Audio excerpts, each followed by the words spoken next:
इतिहास लोक में आपका अभिनंदन है दोस्तों। इतिहास पाठ में हम पढ़ेंगे चंद्रगुप्त मौर्य के विषय में।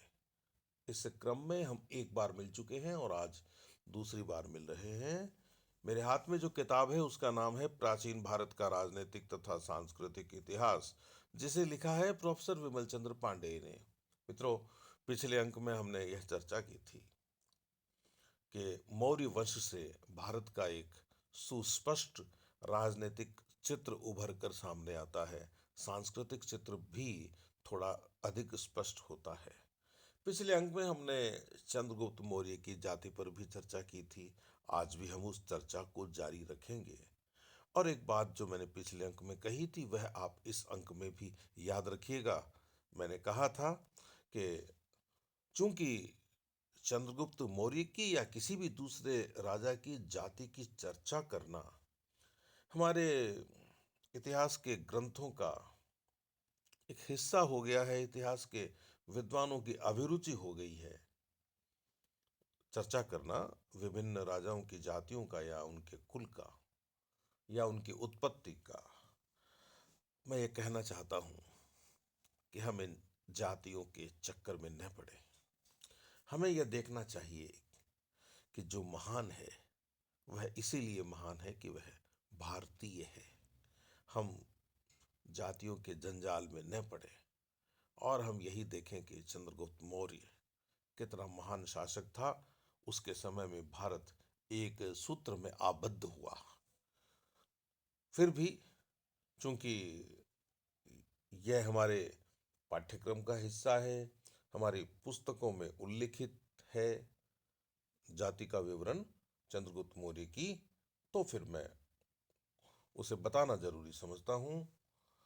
आज हम चर्चा करेंगे मुद्रा राक्षस की। मुद्रा राक्षस से अपन शुरू करेंगे, मुद्रा राक्षस ग्रंथ से। और इसके पहले हम पुराणों की और कुछ विदेशी विद्वानों की बात कर ही चुके हैं, कुछ विदेशी विद्वानों के ग्रंथों की और हमारे पुराणों की।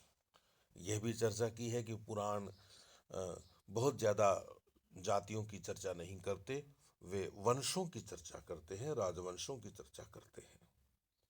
प्रोफेसर पांडे लिखते हैं कि ब्राह्मण साहित्य का तीसरा ग्रंथ है मुद्रा राक्षस, जिसकी सहायता से चंद्रगुप्त मौर्य को शूद्र सिद्ध करने की चेष्टा की गई है। मुद्रा राक्षस मुद्रा राक्षस एक नाटक है। कदाचित 6वीं और 8वीं शताब्दी के बीच किसी समय विशाखदत्त नामक एक विद्वान ने इस नाटक की रचना की थी।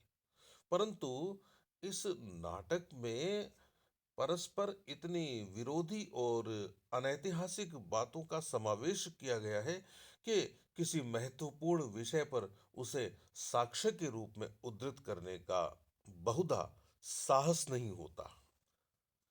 इसी नाटक में सर्वप्रथम नंदराज और चंद्रगुप्त में संबंध की स्थापना की गई है।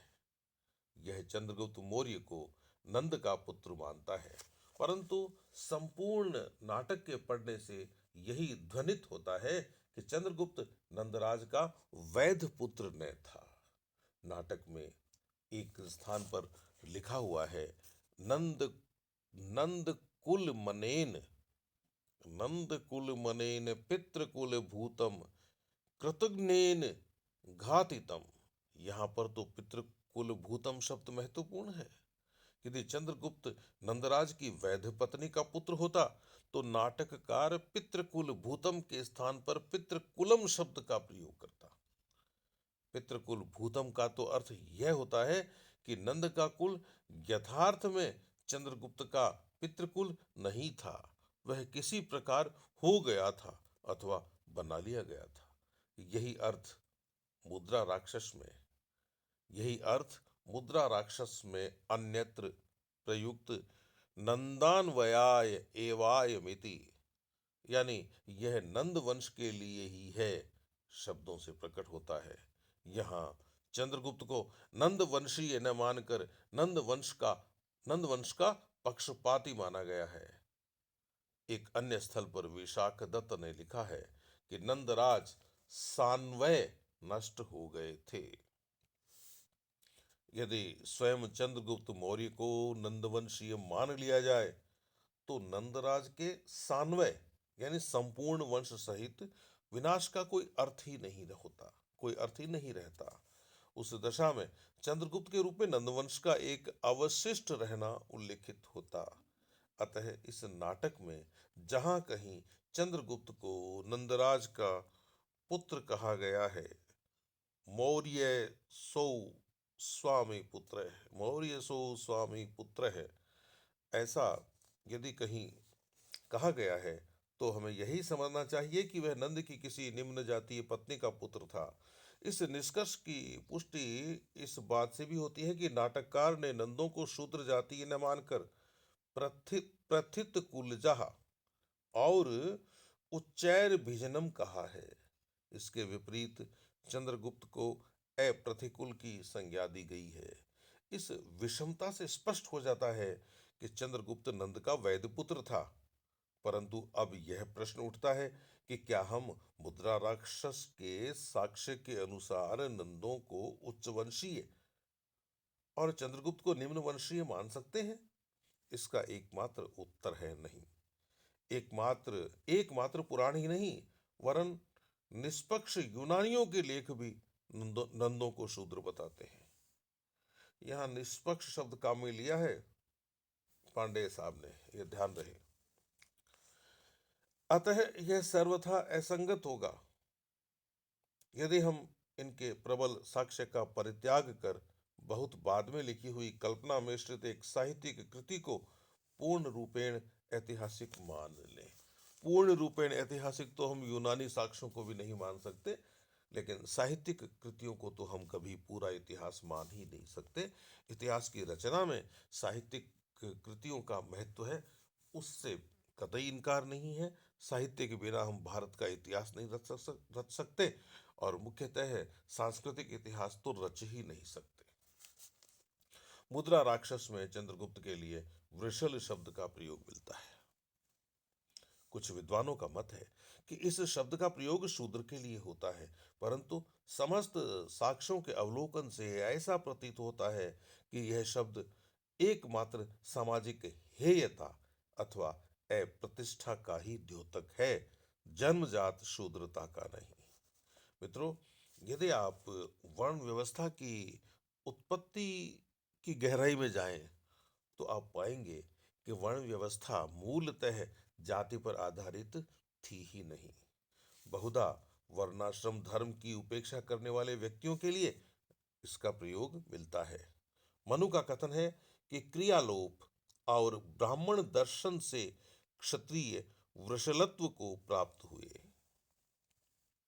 मनु पर टीका करते हुए मेघातिथि ने लिखा है कि मिथ्यादर्शी ब्राह्मण को वृषल समझना चाहिए। इससे स्पष्ट होता है कि क्रिया विहीन क्षत्रिय ही नहीं वरन ब्राह्मण भी वृषण शब्द से संबोधित होता था। महाभारत में इस शब्द का प्रयोग सामान्यतया विधर्मियों के लिए किया गया है। स्वयं कौटिल्य ने भी वृषल को हेयता की दृष्टि से देखा। अर्थशास्त्र का कथन है कि देव पितु कार्य में शाक्य यानी बौद्ध आजीविक वृषल और प्रव्रजित को आमंत्रित करने वाले व्यक्तियों पर सोपण जुर्माना हो। इन समस्त उदाहरणों से स्पष्ट हो जाता है कि वृषल शब्द का प्रयोग जन्मजात शूद्रता को सिद्ध नहीं करता, वह कदाचित जात्यपकर्ष अथवा सामाजिक अनादरता को सिद्ध करता है। वह कदाचित जात्यपकर्ष यानी जाति का अपकर्ष अथवा सामाजिक अनादर को सिद्ध करता है। इसी प्रकार मुद्रा राक्षस में प्रयुक्त कुलहीन शब्द पर भी विवाद है। कुछ विद्वानों ने इस शब्द को शूद्र के अर्थ में लिया है, कुछ ने इसका खंडन किया है और कहा है कि यह शब्द वैभवहीन अथवा असंपन्न कुल यानी विपन्न कुल का बोधक है। इसी अर्थ में जस्टिन ने चंद्रगुप्त को अंबल ओरिजिन, उसके वंश की असंपन्नता और दुरवस्था के लिए किया। यानी इसी अर्थ में जस्टिन ने चंद्रगुप्त को अंबल ओरिजन, उसके वंश की असंपन्नता और दुरावस्था के कारण ही कहा, उसकी शूद्र जातीयता के कारण नहीं कहा। मुद्रा राक्षस के टीकाकार ढूंढीराज ने चंद्रगुप्त की जीवनी और जाति के प्रश्न को और भी जटिल बना दिया। ढूंढीराज के अनुसार सर्वार्थ सिद्धि नाम का एक क्षत्रिय राजा था। उसकी दो पत्नियां थीं, सुनंदा और मुरा। सुनंदा क्षत्राणी थी और मुरा शूद्रा थी। कालांतर में सुनंदा से 9 पुत्र हुए जो नवनंद कहलाए, और मुरा से एक पुत्र हुआ जो मौर्य कहलाया। चंद्रगुप्त इसी मौर्य की संतान था। इस प्रकार पुराणों के टीकाकार चंद्रगुप्त को नंद का पुत्र बता रहे हैं। वहां मुद्रा राक्षस का टीकाकार उसे नंद का पौत्र मानता है। पुनः पुराणों का टीकाकार नंदों को शूद्र मानता है, जबकि मुद्रा राक्षस का टीकाकार उसे क्षत्रिय कहता है। पुनः ढूंढीराज की टीका में स्थान स्थान पर अविश्वसनीय एवं कपोल कल्पित कथाएं मिलती हैं। अतः इतिहास निर्माण के निमित्त वह प्रामाणिक ग्रंथ नहीं ठहरता। कथा सरित सागर और वृहत कथा मंजरी की बात भी करनी चाहिए। इनकी रचना क्रमशः सोमदेव तथा क्षेमेंद्र ने की थी। कथा सरित सागर में वर्णन कथा का सारांश इस प्रकार है। नंदराज की अकस्मात मृत्यु हो गई। यह सुनकर इंद्रदत्त नामक एक व्यक्ति योग विद्या की सहायता से उसके मृत शरीर में प्रवेश कर गया और इस प्रकार राजा बन बैठा। इस घटना के कारण वह कालांतर में योगेंद्र के नाम से प्रख्यात हुआ।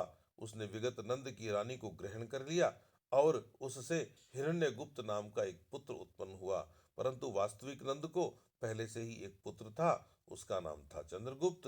योगानंद अपने तथा अपने पुत्र हिरण्यगुप्त के मार्ग में चंद्रगुप्त को बाधक समझता था, अतः दोनों में द्वेष अवश्यंभावी था। विगत नंदराज के पुराने मंत्री शकटार ने राज्य के वास्तविक उत्तराधिकारी चंद्रगुप्त का पक्ष लिया और अपने कौशल तथा चाणक्य नामक एक ब्राह्मण की सहायता से योगानंद तथा उसके पुत्र हिरण्यगुप्त का अंत कर डाला। तत्पश्चात उसने चंद्रगुप्त को राजा बनवाया और चाणक्य को उसका महामंत्री बनाकर स्वयं वन में चला गया। वृहत कथा मंजरी के उल्लेख भी बहुत कुछ इसी कथा से मिलते जुलते हैं। श्री हरित कृष्ण देव तथा डॉक्टर जायसवाल का मत है कि मगध में जो 2 राजवंश हुए थे, पूर्वानंद जो पुराना राजवंश वंश था और क्षत्रिय जातीय था, नवनंद जो नया राजवंश था और शूद्र जातीय था।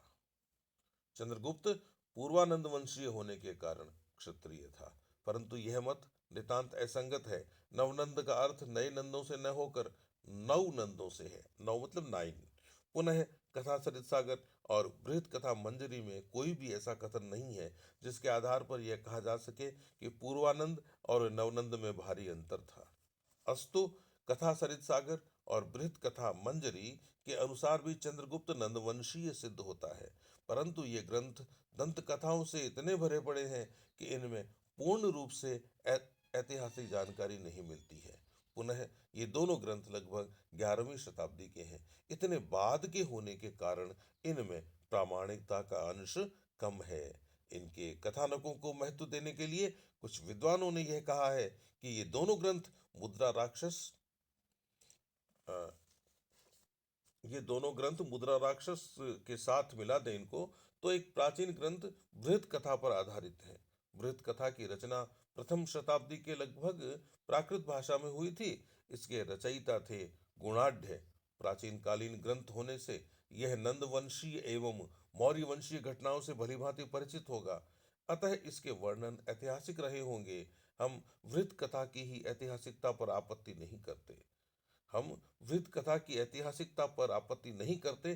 संभव है कि उसमें जो कुछ लिखा हो वह सही हो, परंतु दुर्भाग्य से वह ग्रंथ विलुप्त हो गया है। आज हम यह नहीं कह सकते कि मुद्रा राक्षस, कथा सरित सागर और वृत्त कथा मंजरी के कथानकों ने कहाँ तक बृहद कथा का मूल रूप लिया है। Professor C.D. चटर्जी का तो कथन है कि मूल कथा बृहद कथा में कहीं पर भी चंद्रगुप्त को नंदवंशी अथवा शूद्र जातीय नहीं बताती। फिर आखिर इस प्रकार का वर्णन अन्य 3 ग्रंथों ने किस आधार पर किया है, यह आज हम निश्चित रूप से नहीं कह सकते। कुछ भी हो, उपर्युक्त ब्राह्मण साहित्य के ग्रंथ परस्पर विरोधी, दंत कथा सम्मिश्रित और बहुत बाद के हैं। अतः चंद्रगुप्त की जाति की प्रश्न पर वे कुछ अधिक ही भ्रामक हो गए हैं। तो मित्रों, यह था आज का इतिहास पाठ। कल फिर मिलेंगे। नमस्ते।